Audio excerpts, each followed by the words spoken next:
السلام علیکم ورحمۃ اللہ وبرکاتہ۔ رب اشرح لی صدری ویسر لی امری واحلل عقدۃ من لسانی یفقہوا قولی۔ سورۃ الانعام کی آیت نمبر 132، 133، 134، 135، 136 کا ترجمہ اور تفسیر آیت نمبر 132 کی، 133، 134 اور 136 کی۔ اعوذ باللہ من الشیطان الرجیم، بسم اللہ الرحمن الرحیم۔ ترجمہ: اور ہر قسم کے لوگوں کو مختلف درجات ان اعمال کے حساب سے ملتے ہیں جو انہوں نے کیے ہوتے ہیں، اور جو اعمال بھی وہ کرتے ہیں تمہارا پروردگار ان سے غافل نہیں ہے، اور تمہارا پروردگار ایسا بے نیاز ہے جو رحمت والا بھی ہے۔ اگر وہ چاہے تو تم سب کو دنیا سے اٹھا لے، اور تمہارے بعد جس کو چاہے تمہاری جگہ لے آئے، جیسے اس نے تم کو کچھ اور لوگوں کی نسل سے پیدا کیا تھا۔ یقین رکھو کہ جس چیز کا تم سے وعدہ کیا جا رہا ہے اس کو آنا ہی آنا ہے، اور تم اللہ کو عاجز نہیں کر سکتے۔ اے پیغمبر، ان لوگوں سے کہو کہ اے میری قوم، تم اپنی جگہ اپنے طریقے کے مطابق عمل کرو، میں اپنے طریقے کے مطابق عمل کر رہا ہوں، پھر جلدی تمہیں معلوم ہو جائے گا کہ اس دنیا کا انجام کس کے حق میں نکلتا ہے۔ یہ حقیقت اپنی جگہ ہے کہ ظالم لوگ فلاح نہیں پاتے، اور اللہ نے جو کھیتیاں اور چوپائے پیدا کیے ہیں، ان لوگوں نے ان میں سے اللہ کا بس ایک حصہ مقرر کیا ہے۔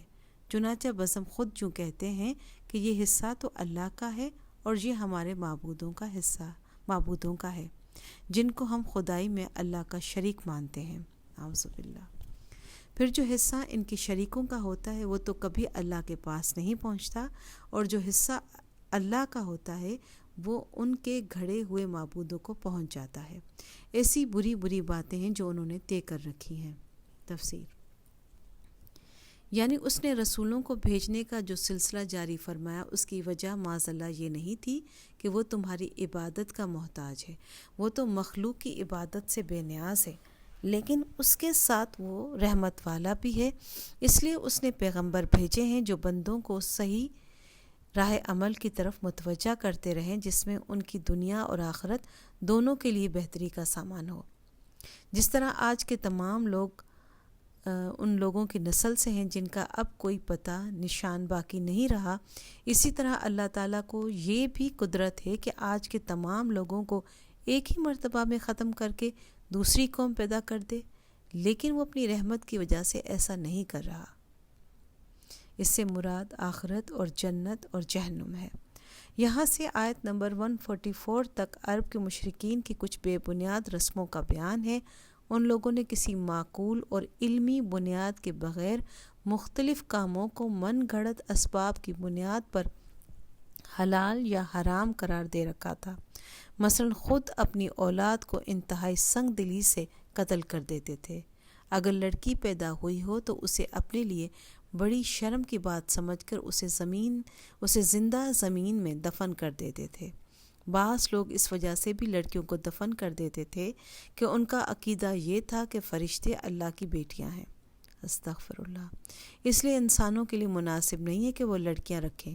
لڑکوں کو بعض اس وجہ سے قتل کر ڈالتے تھے کہ ان کو کہاں سے کھلائیں گے، اور کچھ لوگ ایسے بھی تھے جو یہ نظر مان لیتے تھے کہ ہمارا جو 10واں لڑکا ہوگا اسے اللہ یا بتوں کے نام پر ذبح کر دیں گے۔ اس کے علاوہ اپنے مویشیوں اور کھیتیوں کی پیداوار کے بارے میں بھی عجیب و غریب عقیدے گھڑ رکھے تھے۔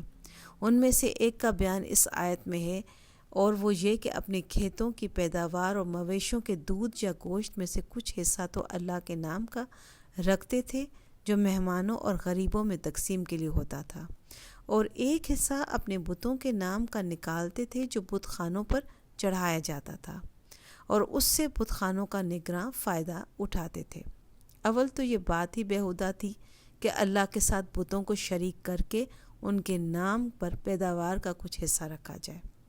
اوپر سے ستم ظریفی یہ تھی کہ جو حصہ اللہ کے نام کا رکھا تھا، اگر اس میں سے کچھ بتوں والے حصے میں چلا جاتا تو کوئی حرج نہیں سمجھتے تھے، البتہ اگر بتوں کے حصے میں سے کوئی چیز اللہ کے نام کے حصے میں چلی جاتی تو اسے فوراً واپس کرنے کا اہتمام کرتے تھے۔ سبحان ربک رب العزت عما یصفون وسلام علی المرسلین والحمد للہ رب العالمین۔